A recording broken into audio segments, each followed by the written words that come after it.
দুইটা দিন হয়ে গেছে গ্রাম থেকে এসেছে ওরা। ঢাকা ব্যাক করার পরপরই আবরার ভীষণ ব্যস্ত হয়ে পড়েছে। মানহাকে দুদিন খুব কম সময় দিতে পেরেছে। মানহা ব্যালকনিতে দাঁড়িয়ে আছে একা একা। অনেক দিন পর মনটা তার খুব খারাপ। কেন খারাপ সেটা ঠিক জানে না।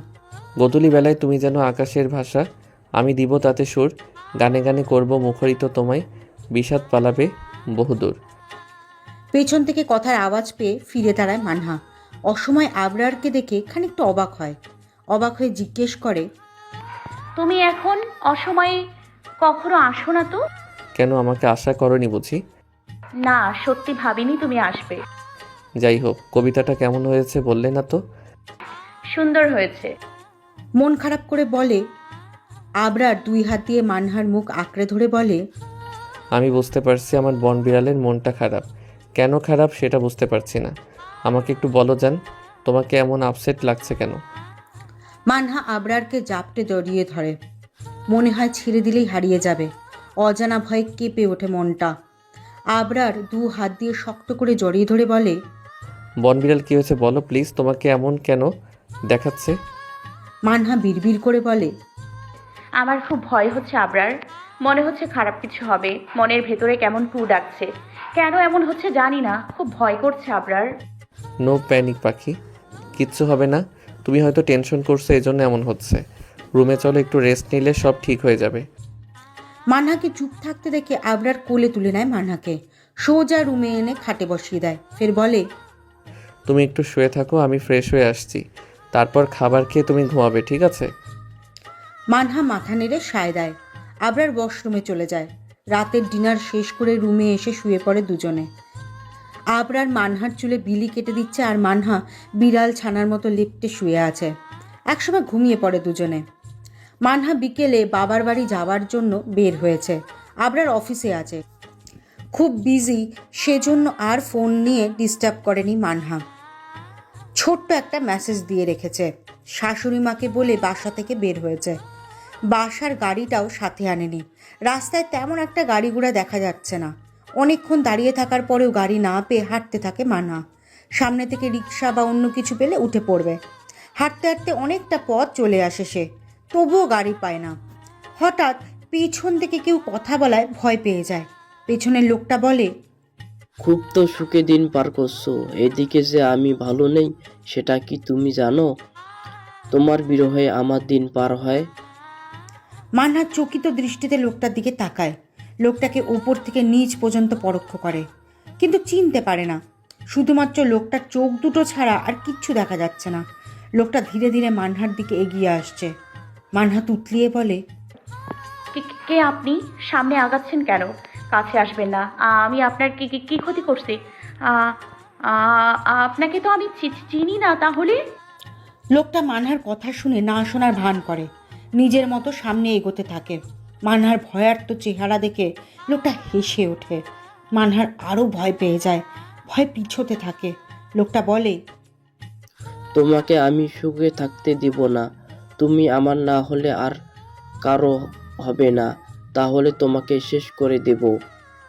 বলে জোরে জোরে হাসতে থাকে। মান্না কিছু না ভেবেই দৌড় দেয়।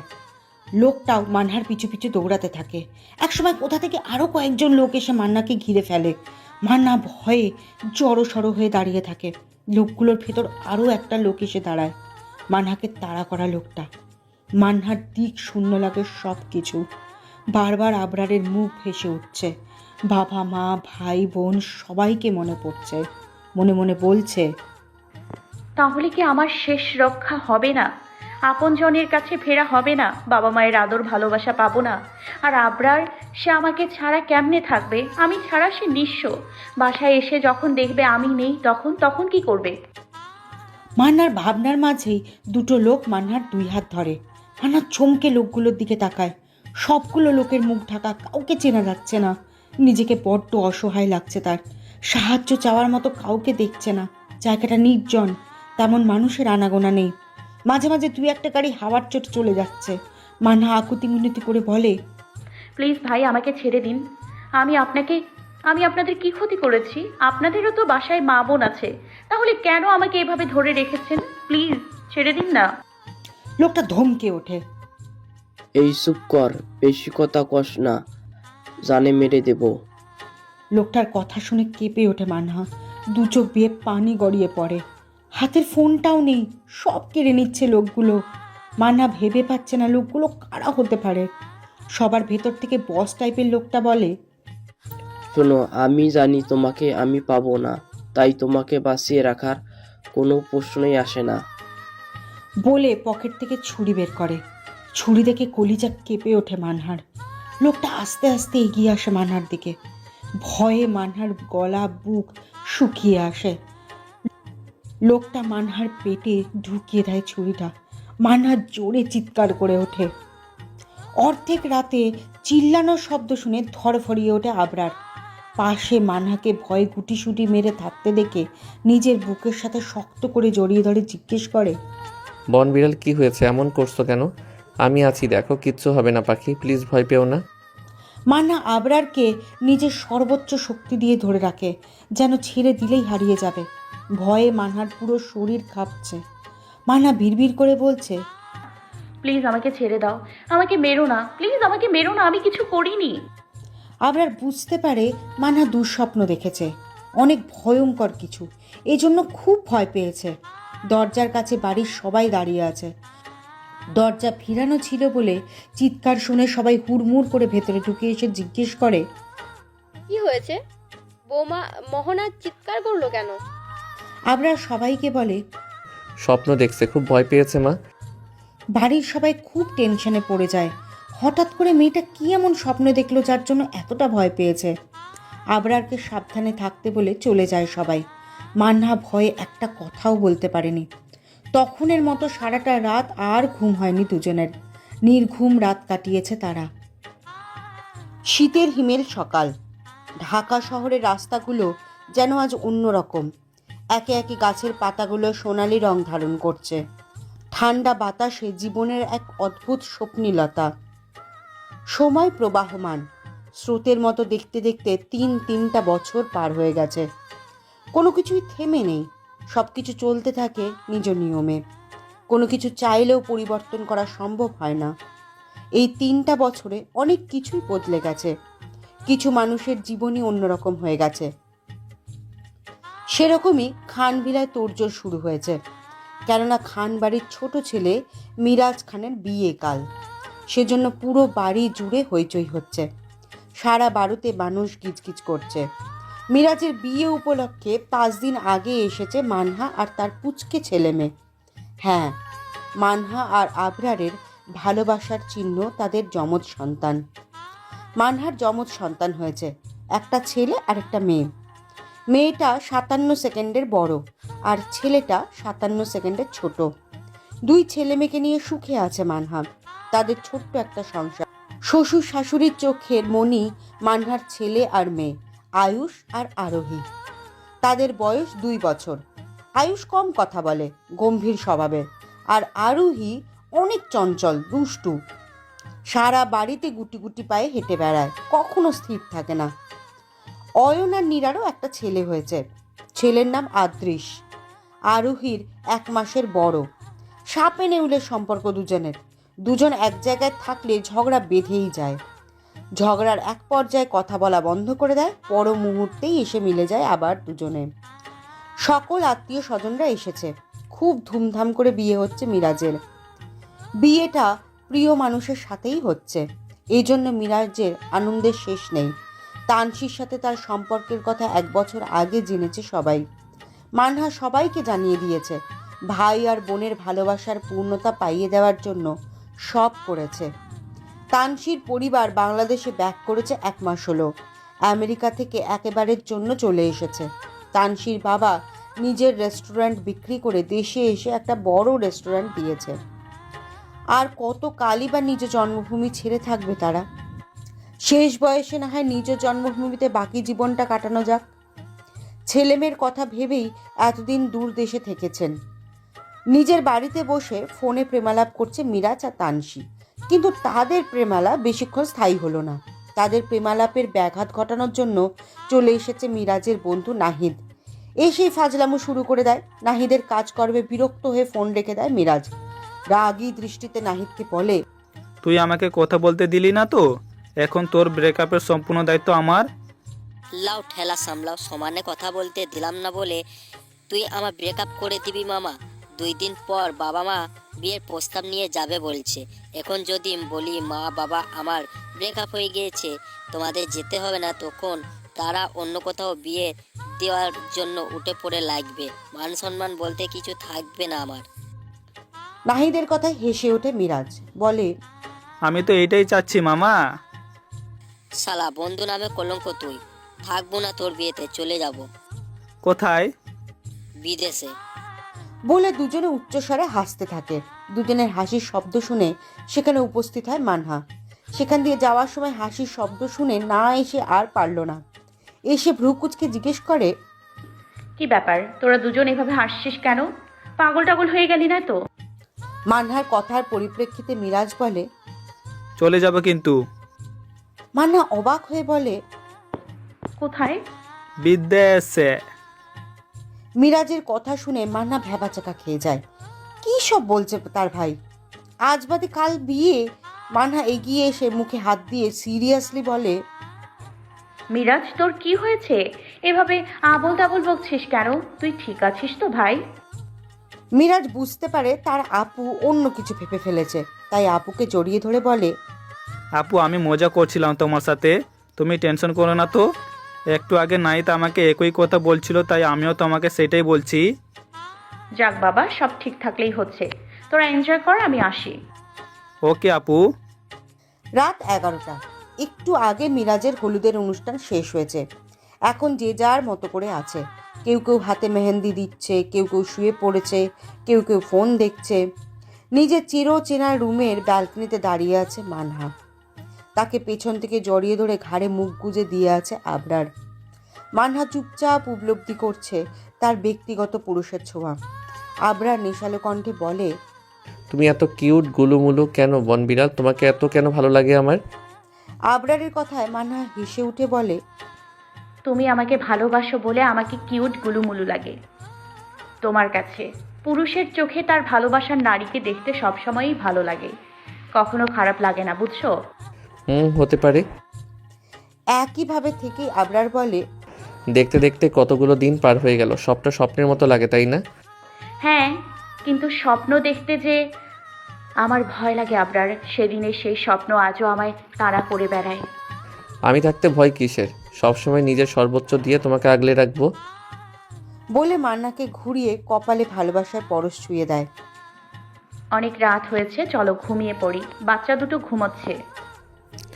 ওদেরকে ওদের মতো থাকতে দাও। তুমি আমাকে সময় দাও বউ। অনেক দিন হলো বউয়ের সাথে ঠিক করে রোম্যান্স করতে পারি না। আজ একটু সুযোগ পেয়েছি, সেটা কি হাতছাড়া করা যায়? বলে ঠোঁট কামড়ে হাসে আবরার।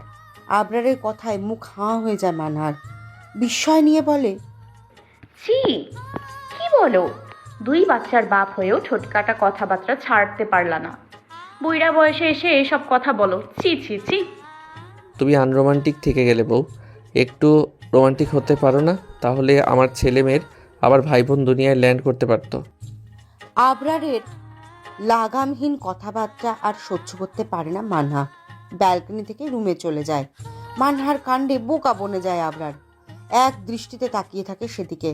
সে বুঝতে পারল না তার বউ রাগ করলো নাকি লজ্জা পেয়ে চলে গেল। সকাল থেকেই খান বাড়িতে বিয়ের আমেজ লেগেছে। নভেম্বর ডিসেম্বর মাস মানে বিয়ের মাস।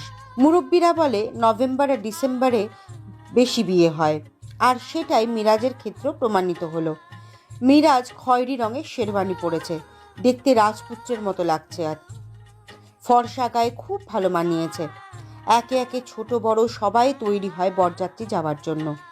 মানহা কালো রঙের জামদানি শাড়ি পরেছে, যেটা তাদের 3য় বিবাহ বার্ষিকীতে দিয়েছিল আবরার। মানহার সাথে ম্যাচিং করে কালো রঙের পাঞ্জাবি পরেছে আবরার। সাধারণত বিয়েতে প্রতিটা মেয়েই শাড়ি পরতে ভালোবাসে, আর ছেলেরা পাঞ্জাবি। মানহার ছেলে আয়ুষ বাবার সাথে ম্যাচিং করে কালো পাঞ্জাবি আর আরোহী মায়ের সাথে ম্যাচিং করে কালো প্রিন্সেস ড্রেস পরেছে। একটা হ্যাপি ফ্যামিলি তাদের। চারজনকে একই রকম ড্রেসে মারাত্মক লাগছে। সিঁড়ি দিয়ে নামার সময় সকলের দৃষ্টি তাদের দিকে। কিছু কিছু মানুষ অদ্ভুত দৃষ্টিতে তাকিয়ে আছে, অনেকেই প্রশংসা করেছেন। পার্লার থেকে মেয়েরা এসে তানসিকে সাজাচ্ছে। একমাত্র মেয়ের বিয়ে, কোনো কমতি রাখছেন না তানসির বাবা তাহের আহমেদ। আহমেদ ভিলা সুন্দর করে ডেকোরেশন করা হয়েছে, রং বেরঙের ফুল দিয়ে পুরো বাড়িটা সাজানো হয়েছে। তানসিকে লাল রঙের শাড়ি পরানো হয়েছে। প্রতিটা মেয়ের ইচ্ছে বিয়েতে লাল টুকটুকে শাড়ি পরে বউ সাজা, মনের মতো মেকআপ করা, নিজেকে নতুনভাবে সাজিয়ে তোলা। পার্লারে দুইটা মেয়ে তানসিকে সাজাচ্ছে। তানসি চুপচাপ স্ট্যাচু হয়ে চেয়ারে বসে আছে। তার পাশে তানসির বেস্ট ফ্রেন্ড জেনি সুদূর আমেরিকা থেকে তানসির বিয়েতে এসেছে। তানসি খুব খুশি হয়েছে। জীবনের গুরুত্বপূর্ণ একটা দিনে বেস্ট ফ্রেন্ডকে কজনই বা কাছে পায়, তাকে বোঝার জন্য। কষ্টের ভেতরে হাসি পাচ্ছে তানসির জেনির কাণ্ডে। জেনি বাংলাদেশের কালচারের সাথে অভ্যস্ত নয়, এই জন্য প্রতিটা ক্ষেত্রে অস্বস্তি ফিল করছে। কোনো কোনো কাজে হেরফের করে ফেলছে। এই যেমন একটু আগে তানসির চাচাতো ভাই রিয়াদ এসে জেনির সাথে ফাজলামো করে গেল। জেনি তেমন বাংলা বোঝে না বলে তেমন কিছু বলতেই পারেনি। জেনি সেজে গুজে তৈরি হয়ে বসে আছে। এখন তানসির শেষ হওয়ার জন্য অপেক্ষা করছে। তানসিকে ভারী মেকআপে আকাশের হুড় পরি লাগছে, চেনাই যাচ্ছে না। সাজানো কমপ্লিট হলে পার্লারে মেয়ে দুটো চলে যায়। জেনি তানসিকে আয়নার সামনে দাঁড় করিয়ে বলে, দেখ তো তানসু বেবি, তোকে কেমন লাগছে? তানসি নিজেকে আয়নায় দেখে অবাক হয়ে যায়। আগে কখনো এত ভারী মেকআপ করেনি ও। নিজেকে নিজেই চিনতে পারছে না, বড্ড অচেনা লাগছে নিজেকে। ঠোঁটে লাজুক হাসি তানসির। তানসির আশ্চর্য, আবার মুখে লাজুক লাজুক হাসি দেখে জেনি মুচকি হেসে বলে, হেই নতুন বউ, খুব সুন্দর লাগছে তোকে। আমি ক্রাশ খাইছি বেবি। তোকে যা লাগছে না, মিরাজ ভাই দেখলে হার্ট অ্যাটাক করবে। তুই চুপ কর না জেনি, আমার লজ্জা করছে খুব। মিরাজরা দুপুর 2টায় বের হয় তানসিদের বাসার জন্য। বরের গাড়ি খুব সুন্দর সাজানো হয়েছে। সারি সারি অনেকগুলো মাইক্রোকার, অনেকগুলো বাইক, সব মিলিয়ে খুব সুন্দর লাগছে দেখতে। তানসিদের বাসায় যেতে 40 থেকে 45 মিনিট সময় লাগবে। তানসিদের বাড়ি পৌঁছাতে পৌঁছাতে 3টে বেজে যায়। বরকে গাড়ি থেকে নামানো হয়, গেটের ঝামেলা সব কিছু মিটিয়ে নির্ধারিত জায়গায় নিয়ে বসানো হয় বরকে। খাওয়া দাওয়ার পাট চুকে গেলে এবার বিয়ে পড়ানোর জন্য তাড়া দেয় কাজী সাহেব। সুন্দরভাবে মিরাজ আর তানসির বিবাহ সম্পন্ন হয়। বিবাহ শেষ হলে বিদায়ের জন্য তাড়া দেয় মিলন খান। বাসর ঘরে বসে আছে তানসি। মিরাজের আসার কোনো নামগন্ধ নেই। সেই কখন থেকে বসে আছে সে। পায়ে ব্যথা হয়ে গেছে তার জন্য সারা রুম পায়চারি করছে। হেঁটে হেঁটে রুমের প্রতিটা জিনিস দেখছে। একটু পরে মিরাজ আসে রুমে। এসে তানসিকে হাঁটতে দেখে জিজ্ঞেস করে, কিরে তানু বেবি, তুই হেঁটে বেড়াচ্ছিস কেন? সদ্য বিয়ে করা বরের মুখে তুই শব্দ শুনে ধপ করে মাথায় আগুন জ্বলে যায় তানসির। রেগে মিরাজের শেরওয়ানির কলার ধরে বলে, তোর সাহস তো কম না, তুই আমাকে তুই করে ডাকছিস, তারপর আবার সেই তানু ভেবি। মিরাজ এক টানে তানসিকে নিজের বাহুডোরে আবদ্ধ করে দেয়। মিরাজের এহেন কাজে ভড়কে যায় তানসি। মিরাজ তানসির কোমর জড়িয়ে বলে, প্রথমত মুখ ফসকে তুই শব্দটা বের হয়ে গেছে। দ্বিতীয়ত তোকে তানু বেবি ডাকতে আমার খুব ভালো লাগে। তোকে ভালোবেসে তানু বেবি বলে ডাকি। এখন থেকে তুই শব্দ আর ব্যবহার করব না, কারণ তুই ডাকলে অনেক পরপর লাগে। এখন থেকে তুমি করেই বলবো, সেটা আমি সারা জীবন মৃত্যুর আগ পর্যন্ত বলবো। এতক্ষণ সবটা মুগ্ধ হয়ে শুনলেও লাস্টের কথায় চমকে ওঠে তানসি। চোখ টলমল করে ওঠে। তানসি কাঁপা কাঁপা কণ্ঠে বলে, প্লিজ কখনো বিয়েতে কথা বলবে না, তোমাকে হারাতে পারবো না। আমি খুব ভালোবাসি তোমাকে। বলে জড়িয়ে ধরে। মিরাজের ঠোঁটে তৃপ্তির হাসি, পূর্ণতার হাসি। প্রেয়সীকে পরম যত্নে আগলে নেয় হৃদমাঝারে। মানহা বাচ্চাদের ঘুম পাড়িয়ে ছাদে চলে যায়। রাতের ঠান্ডা ঠান্ডা বাতাস শরীর ছুঁয়ে যায় তার। ছাদে কেউ নেই, সে একা দাঁড়িয়ে আছে। আবরার মানহাকে সারা বাড়ি খুঁজে খুঁজে কোথাও না পেয়ে ছাদে এসে দেখে তার বউ একা একা দাঁড়িয়ে আছে। পেছন থেকে গিয়ে জড়িয়ে ধরে। মানহা ভয়ে চমকে ওঠে। পর মুহূর্তে বুঝতে পারে এটা আবরার।